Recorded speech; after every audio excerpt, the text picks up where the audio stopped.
Je suis Julien Nedinf, ingénieur hydrographe au CHUM et puis porteur de projet pour l'Océan Hackathon 2022. Alors mon défi c'est sillage carbone et l'objectif de ce défi c'est de réussir à tracer en fait l'empreinte carbone de tous les biens qui vont se retrouver sur les bateaux et donc finalement mieux comprendre l'impact que vont avoir nos achats au quotidien.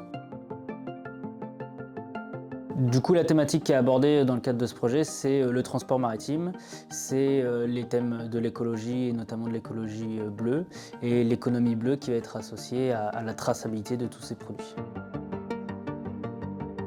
Alors du coup, notre projet, il est un peu en deux parties. Une première partie qui va se focaliser vraiment sur une interface utilisateur, donc où un consommateur, on va dire, va pouvoir scanner un produit et va avoir toute une interface qui va lui donner tout un tas d'informations sur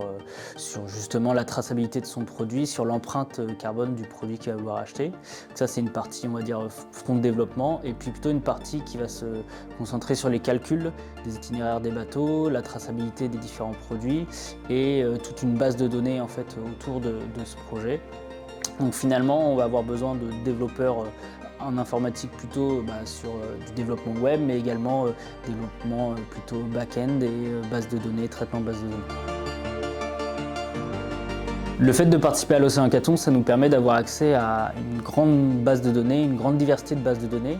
et également en fait d'avoir vraiment un coup de projecteur sur une idée qu'on va vouloir porter. Et donc l'objectif, ça va être d'essayer de donner conscience aussi aux personnes qui vont pouvoir regarder ce défi de l'impact que peut avoir aussi leur consommation au quotidien. N'hésitez pas à rejoindre mon équipe, elle va être dynamique et proposer des nouvelles manières peut-être de consommer, mais également mieux comprendre notre impact au jour le jour via les données qui vont être proposées lors de l'Océan Hackathon.